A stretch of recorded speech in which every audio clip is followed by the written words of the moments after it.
पहले सलमान खान के घर पे फायरिंग, फिर बाबा सिद्दीकी का कत्ल और अब रोहित शेट्टी के घर 4 राउंड फायरिंग हुई। इन तीनों चीजों में एक नाम कॉमन है, वो है लॉरेंस बिश्नोई गैंग। हमारे साथ हैं सीनियर क्राइम रिपोर्टर अरविंद ओझा सर। सर, क्राइम तक पे स्वागत है आपका। थैंक यू सर, सबसे पहला जो सवाल मेरा ये है कि ये जो लगातार बॉलीवुड को एक टारगेट बनाया जा रहा है, बॉलीवुड के अलग अलग एक्टर्स के, प्रोड्यूसर, डायरेक्टर के घर पे गोलियां चल रही हैं, क्या इन लोगों को टारगेट करने के पीछे सिर्फ फिरौती मांगना ही एक मोटिव है इस गैंग का, या फिर कोई और वजह भी है इसके पीछे? सबसे पहले तो बात कर लेते हैं रोहित शेट्टी की। रोहित शेट्टी के घर पर फायरिंग हुई, ताबड़तोड़ कई राउंड फायरिंग हुई और रात के वक्त फायरिंग हुई थी। सुबह के वक्त लॉरेंस बिश्नोई गैंग ने इस फायरिंग की जिम्मेदारी ली है। एक सोशल मीडिया पोस्ट आया है, अपने दर्शकों को भी हम दिखा देंगे। वो सोशल मीडिया पोस्ट आरजू बिश्नोई एक गैंगस्टर है और शुभम लोनकर पुणे का ये गैंगस्टर है। ये दोनों के नाम से ये पोस्ट आया है, जिसमें लिखा हुआ है कि रोहित शेट्टी के घर पर जो फायरिंग होती है उसकी जिम्मेदारी हम लॉरेंस बिश्नोई गैंग के लोग लेते हैं, नंबर 1। नंबर 2, पोस्ट में लिखा हुआ है कि हमने इसको यानी रोहित शेट्टी को कई बार मैसेज किया कि हमारे काम में टांग ना अड़ाओ, लेकिन ये नहीं माना, इस वजह से हमने फायरिंग कराई है। और पोस्ट में धमकी दी गई है कि अभी तो घर के बाहर फायरिंग हुई है, ये छोटा सा ट्रेलर था, बात नहीं मानी, आगे घर के अंदर बेड पे गोली चलाएंगे, छाती पे गोली मारेंगे। लेकिन इसके साथ साथ ही धमकाया गया है पूरे बॉलीवुड को कि वक्त है, लाइन पे आ जाओ वरना अंजाम बुरा होगा। जैसे बाबा सिद्दीकी का हमने कत्ल किया वैसे ही सबका कत्ल होगा। तो ये जिम्मेदारी ली है सोशल मीडिया पोस्ट के जरिए। अच्छा सर, इसमें जो एक चीज जो पोस्ट है उसमें ये बात इन लोगों ने बोली है कि जिसको हमने कॉल करी है वो लाइन पे आ जाओ। तो ऐसा मुमकिन है कि इन लोगों ने और भी जो बॉलीवुड के लोग हैं उनको कॉल करी है, लेकिन वो लोग खुल के सामने नहीं आए, ना पुलिस में कंप्लेन हुई? डर है? हाँ, एक तो ये जो पोस्ट है इसमें कॉल वाली बात नहीं, हमने जिसको जिसको बताए, हिंट दिया गया है। यानी इससे, इस पोस्ट से वही बात है, अभी हम ये आगे करेंगे। उसके बाद पोस्ट के बाद एक ऑडियो भी आया है जिसमें आरजू बिश्नोई गैंगस्टर का उसने पूरा यही सब कुछ बताया और इसमें क्लियरली पूरे बॉलीवुड को धमकी दी है। राम राम, जय बजरंगबली सभी भाइयों को। आज जो मुंबई में रोहित शेट्टी के घर पे फायरिंग हुई है, इसकी जिम्मेवारी मैं आरजू बिश्नोई, शुभम लोनकर, हैरी बॉक्सर, हरमन संधू लेते हैं। हमने इसको बहुत बार मैसेज लगाया कि हमारे काम में दखल ना दे, इसको समझ नहीं आया। इसको छोटा सा ट्रेलर दिखाया है। अगर आगे से किसी ने भी हमारी बात नहीं मानी तो घर के बाहर नहीं, घर के अंदर गोलियां चलेगी। आगे से पूरे बॉलीवुड को चेतावनी है कि टाइम रहते सुधर जाओ, नहीं तो तुम्हारा हाल बाबा सिद्दीकी से भी बुरा करेंगे। और जो भी हमारे दुश्मनों को सपोर्ट करते हैं उनको मिट्टी में मिला देंगे। जय बजरंगबली। इस पोस्ट और ऑडियो को देखकर यह समझ में आता है कि रोहित शेट्टी के अलावा इन लोगों ने कई और बॉलीवुड के लोगों को फोन कॉल पक्का किया है, जो अभी तक बात बाहर नहीं आई है। अब जाहिर सी बात है, कोई कॉल उठाता होगा, कोई मैसेज नहीं देता होगा, तो इस वजह से इन लोगों ने रोहित शेट्टी के घर पर ये फायरिंग की है ताकि धमकाया जाए और बाकी जिन लोगों को फोन किया है वो सभी लोग एक्सटॉर्शन मनी इनको देने लगे।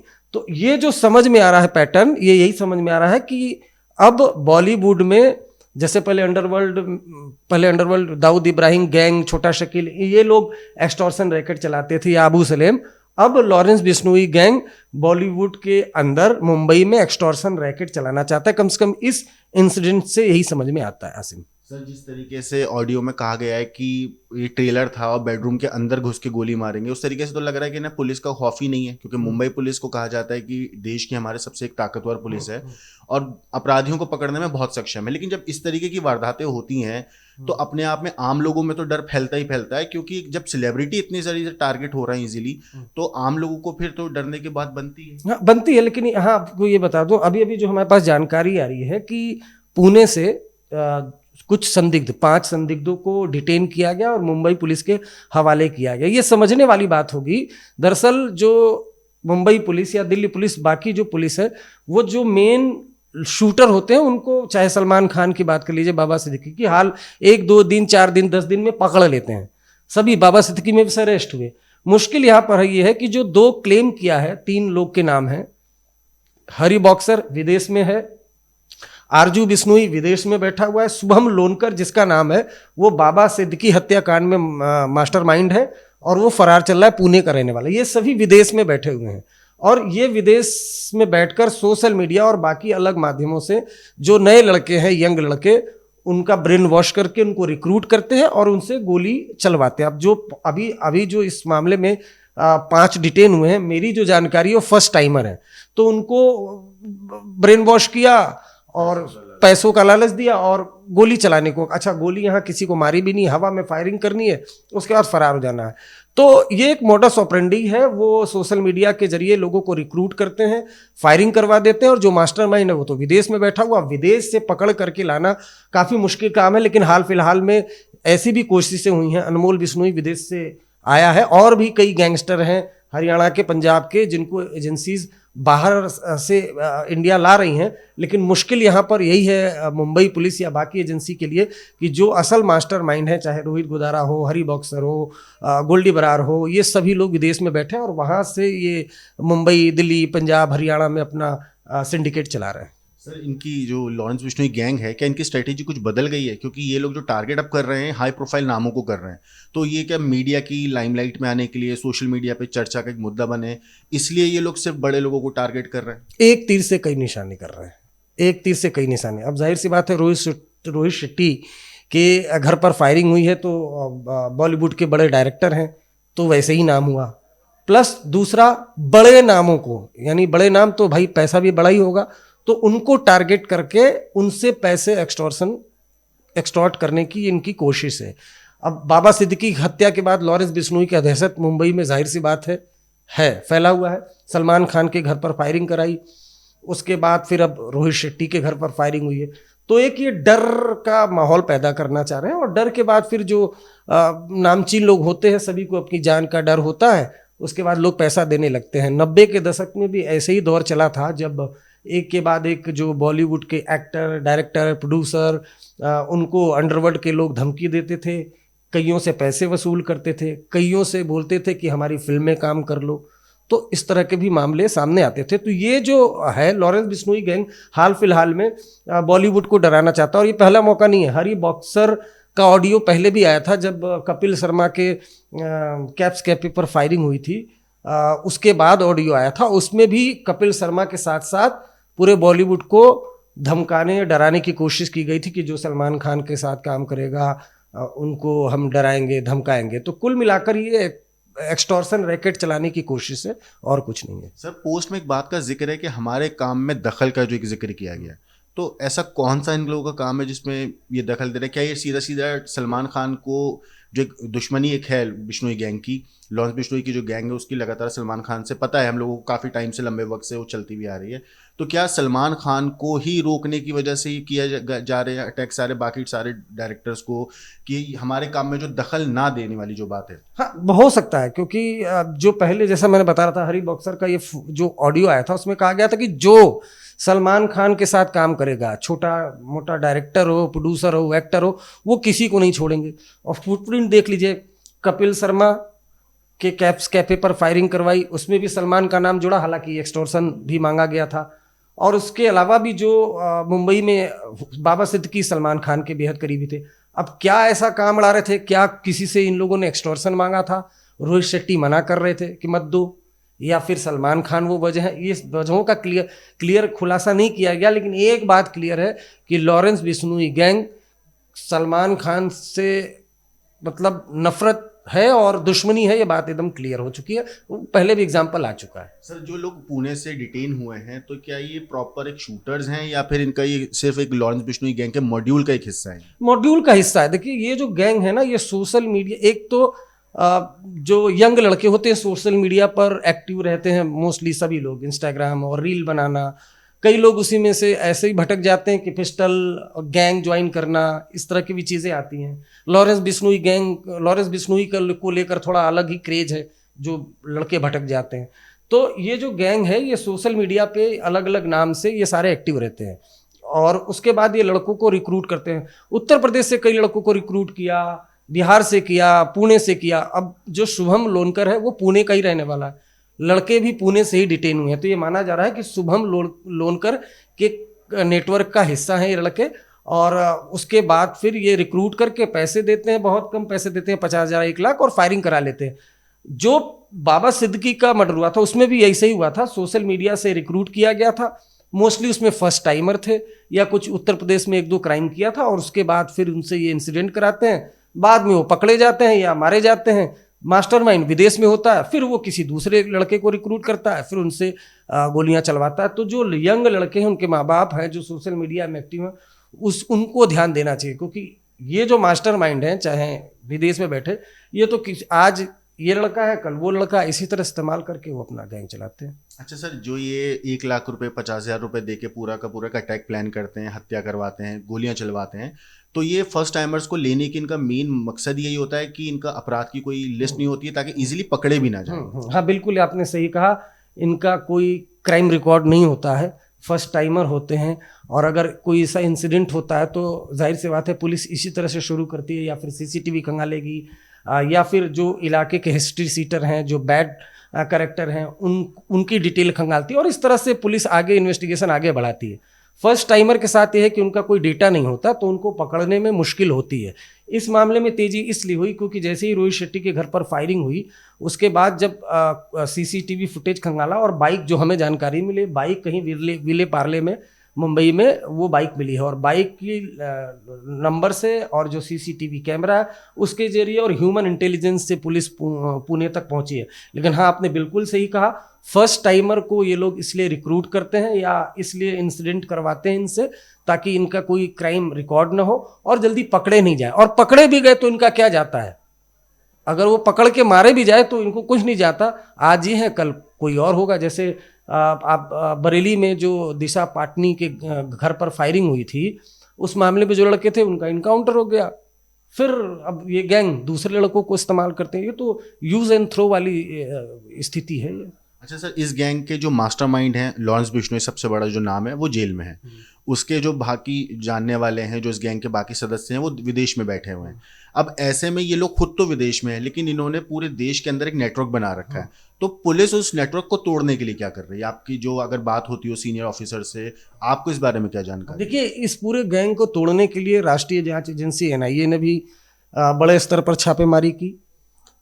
दिल्ली पुलिस स्पेशल सेल ने, पंजाब पुलिस, हरियाणा पुलिस, सब ने इस गैंग से जुड़े गैंगस्टर, इनके एसोसिएट, इनको फाइनेंस करने वाले लोग, सब पर शिकंजा कसा गया। और शायद यही वजह है कि इनमें से ज़्यादातर लोग जो है डंकी रूट से विदेश भाग गए।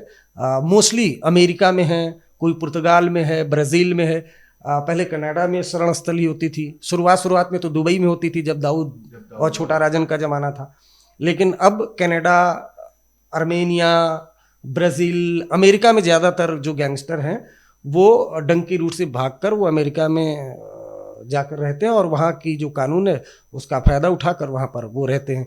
तो मोस्टली तो गैंगस्टर विदेश में हैं। जब लोकेशन ट्रैक होती है तो कई ऐसे गैंगस्टर हैं जिनको विदेश से लाया भी जाता है। तो ये स्थिति है, विदेश में बैठे हुए हैं, एजेंसी कुछ कर नहीं सकती। जो यहाँ मेन फुट सोल्जर है उनको अरेस्ट किया जाता है। अच्छा सर, इस केस में अगर हम रोहित शेट्टी में घर के ऊपर जो फायरिंग हुई है शेट्टी टावर्स के ऊपर, तो ये एक तरीके से कहा जा सकता है कि क्योंकि बाबा सिद्दीकी हत्याकांड के बाद ये एक अपने आप में बहुत बड़ा इंसिडेंट है बॉलीवुड के साथ, अगर कोई इवेंट हुआ ऐसा जहाँ पे इस तरीके से खुलेआम आके गोलियां चलाई गई, तो क्या ये माना जाए कि एक ओपन वार्निंग है पूरी बॉलीवुड को, या फिर ये सिर्फ एक इनके पास था कि हमें कुछ करना है ताकि हमारा नाम फिर से सुर्खियों में आ जाए? नहीं, ओपन वार्निंग है ना, सोशल मीडिया पोस्ट पे लिखा ही तो है, पूरे बॉलीवुड वालों सुधर जाओ, नहीं तो अंजाम बुरा होगा। और एक एक को ये देखिए, ये इन्होंने पोस्ट में जो एक बार भेजा है, एक बार आप पढ़ के अगर हाँ, आप देखिए, इसमें साफ साफ लिखा है कि भाई, मैं शुभम लोनकर, आरजू बिश्नोई, हरी बॉक्सर, हरमन संधू, हम लेते हैं इस की जिम्मेदारी जो रोहित शेट्टी के घर पर फायरिंग हुई है, और आगे गोली घर के बाहर नहीं, बेड रूम के अंदर चलेगी, छाती पर चलेगी। और पूरे बॉलीवुड को चेतावनी है कि टाइम रहते सुधर जाओ, नहीं तो बहुत बुरा हाल होगा तुम्हारा। बाबा सिद्दीकी से भी बुरा हाल करेंगे तुम्हारा। और हमने जिन जिन लोगों को फ़ोन कर रखा है, या तो टाइम रहते लाइन पे आ जाओ, वरना छिपने के लिए जगह कम पड़ जाएगी। अब जिन जिन लोगों को फ़ोन कर रखा है, यानी अपनी बात आपने जो कहा था शुरुआत में बिल्कुल सही है, यानी इन लोगों ने, ये एक बात है, ये बड़ा खुलासा भी हम क्राइम तक पे कर रहे हैं कि हमारा जो इस पोस्ट को देखकर जो हम समझ पा रहे हैं वो ये है कि लॉरेंस बिश्नोई गैंग ने बॉलीवुड से जुड़े कई लोगों को मैसेज किया है, कॉल किया है, हो सकता है उन लोगों ने उठाया हो, नहीं उठाया हो, धमकी दी है, एक्सटॉर्शन मांगने की कोशिश की गई है।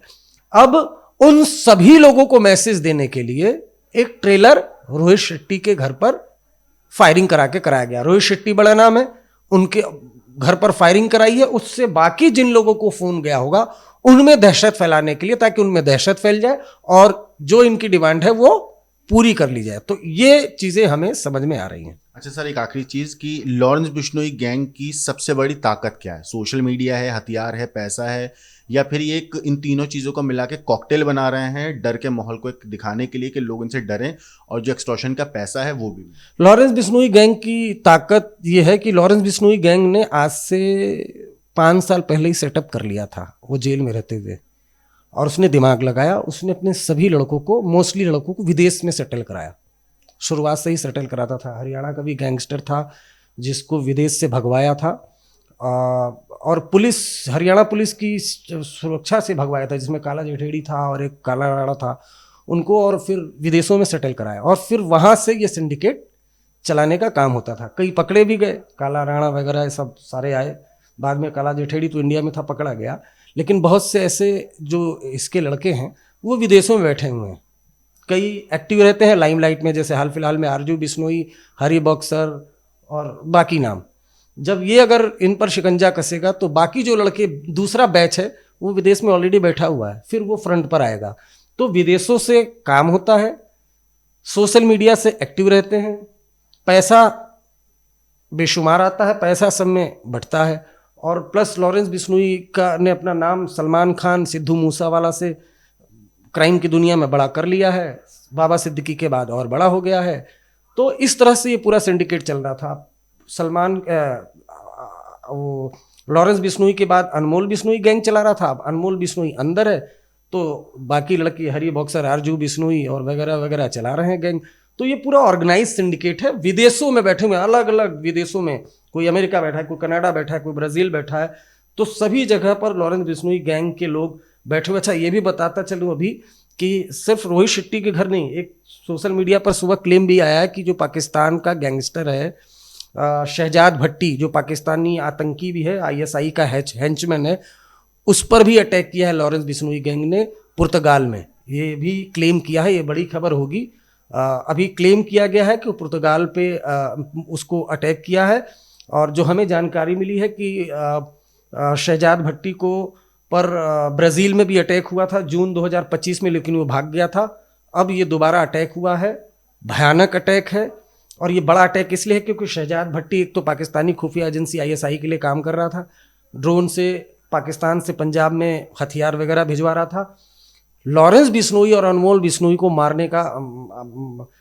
देने का दावा कर रहा था लगातार। तो इसलिए एक बड़ा अटैक है ये लॉरेंस बिश्नोई गैंग का शहजाद भट्टी पे। ये भी एक खबर आने वाले वक्त में डेवलप्ड होगी, लेकिन रोहित शेट्टी एक बड़ा नाम है, और जो हमें समझ में आ रहा है, हमें आपको जो सोशल मीडिया पोस्ट देख के, कि ये धमकाने के लिए, डराने के लिए किया गया है रोहित शेट्टी के अलावा पूरे बॉलीवुड को, ताकि एक्सटॉर्शन का रैकेट चलाया जा सके। सर, आखिरी चीज़ एक जो मैं जानूंगा भी, इस पूरे केस में अभी पुलिस क्या कर रही है? जो रोहित शेट्टी के घर फायरिंग हुई है उसमें पुलिस की जांच का जो दायरा है या जो डायरेक्शन है वो क्या है? पुलिस ने अभी जो जानकारी है, सस्पेक्ट 5 पकड़े हैं, उनको लाए हैं, और अगर उनमें पूछताछ के बाद ये खुलासा है तो वही लोग शामिल हैं तो उनको अरेस्ट करेगी। उसके बाद उससे पूछताछ करेगी कि भाई उसके कनेक्टिविटी में कौन था, किसने टास्क दिया था। तो विदेश में अगर कोई बैठा, आरजू बिश्नोई, हरी बॉक्सर या वगैरह वगैरह जो टच में होंगे एविडेंस के साथ, जो अक्यूज्ड होंगे उनको अरेस्ट करेगी, चार्जशीट फाइल करेगी। चार्जशीट में जो विदेश में बैठे मास्टरमाइंड है उनका नाम शामिल किया जाएगा, और उसके बाद फिर कोर्ट से उनको भगोड़ा घोषित करवाया जाएगा। उसके बाद फिर रेड कॉर्नर नोटिस इशू कराएंगे, और फिर रेड कॉर्नर नोटिस जब इंटरपोल से जारी हो जाता है तो आसान होता है कोई विदेश में बैठा गैंगस्टर है उसको अरेस्ट करना और भारत लाना। थैंक यू सर, हम क्राइम तक पे हमारे साथ जुड़ने के लिए। तो दोस्तों, अभी तक रोहित शेट्टी के घर पे जो फायरिंग हुई है उसमें जो अपडेट आई है, जो पूरी चीज़ है, हमने आपको क्राइम तक पर बताई। इस पूरी चीज़ के ऊपर आपकी जो कुछ राय है कमेंट सेक्शन में ज़रूर बताइएगा। लेकिन देश और दुनिया की बाकी क्राइम की खबरों के लिए देखते रहिए क्राइम तक।